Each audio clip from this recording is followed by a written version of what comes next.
पूर्व से लेकर पश्चिम तक, उत्तर से लेकर दक्षिण तक केरला स्टोरी ने जिस तरीके से हिंदू युवाओं और युवतियों को लेकर एक भ्रम तोड़ने का प्रयास किया, और उसके बाद हिंदू जो संगठन है उन्होंने सड़कों पर उतरकर आंदोलन किया, और सिर्फ एक ही आवाज़ हर तरफ से गूंज रही थी कि देश के अंदर जो किशोरियों को और हिंदू युवतियों को बहला फुसलाकर उनका धर्मांतरण कराकर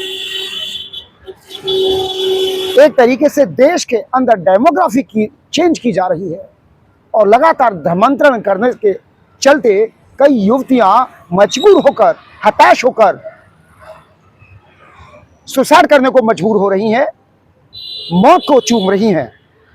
और इसकी वजह सिर्फ एक है, एक ऐसा वर्ग जो लगातार हिंदू युवतियों को गुमराह करता है, अपने शिकंजे में लेता है, धोखाधड़ी के नाम पर प्रेम जाल में फंसाता है, और उसके बाद शारीरिक संबंध बनाने के बाद उसका आईना और जो उसकी लड़के की तस्वीर होती है वो धीरे धीरे उसकी परतें उधरने लगती हैं।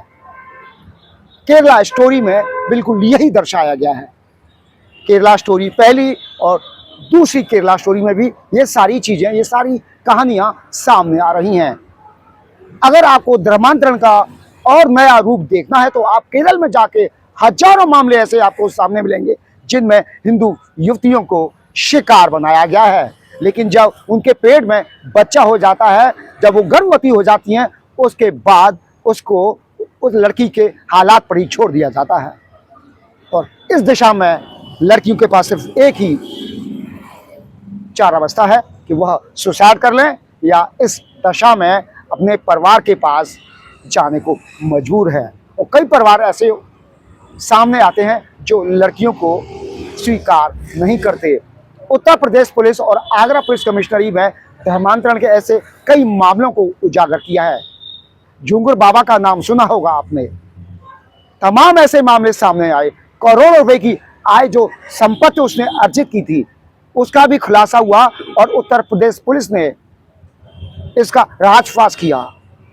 आगरा पुलिस आयुक्त ने भी इस मामले को गंभीरता से लिया। उस मामले में करीब आधा दर्जन से अधिक गिरफ्तारियां भी की गई। अभी हाल ही के दिनों में झारखंड से एक व्यक्ति को पकड़ा और उसने भी यही खुलासा किया है, और उसने बोला है कि धर्मांतरण नहीं रुकेंगे। यह जांच में खुलासा हुआ है। अब आप सोचिए, जो व्यक्ति खुलम खुला कह रहा है कि धर्मांतरण के मामले नहीं खुलेंगे और हम इसे हिंदुस्तान को गजवाए हिंद के रूप में आगे ले जाएंगे, तो बहुत बड़ी बात है।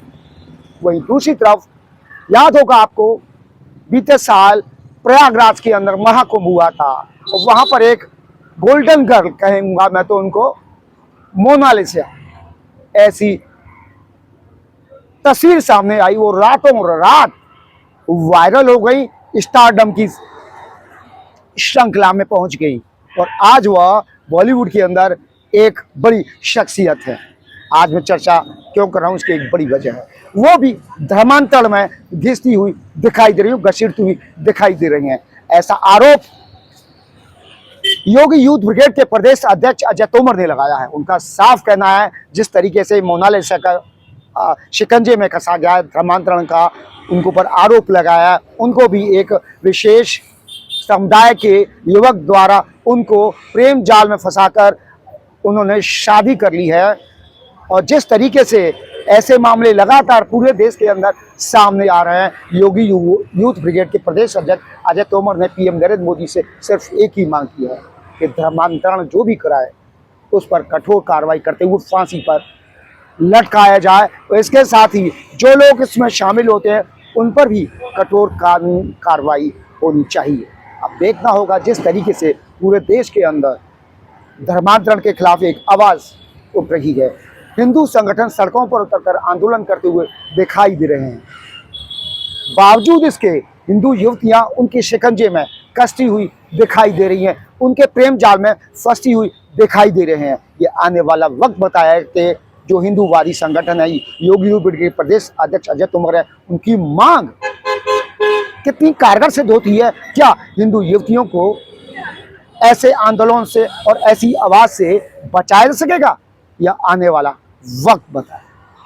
मैं कुमार अजय तोमर, प्रदेश अध्यक्ष योगी यूथ ब्रिगेड।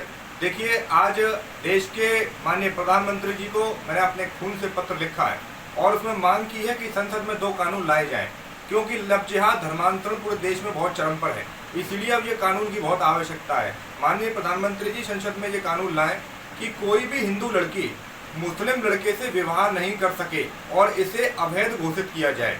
कोई भी हिंदू लड़की अन्य धर्म मजहब में विवाह ना कर पाए, ऐसा कानून लाया जाए। दूसरा, संसद में ये कानून लाया जाए कि लव जिहाद करने वाला और धर्मांतरण करने वाला और कराने वाले दोनों को ही फांसी की सजा का प्रावधान हो, यानी कि जो लड़की को लव जिहाद का शिकार बना रहा है और जो उसको धर्मांतरण उसका करा रहा है और जो उस लड़के को प्रेरित कर रहा है कराने के लिए, दोनों की फांसी की सजा का प्रावधान होना चाहिए। क्योंकि मोनालिसा को भी लव जिहाद का शिकार बनाया गया है विदेशी फंडिंग के आधार पर।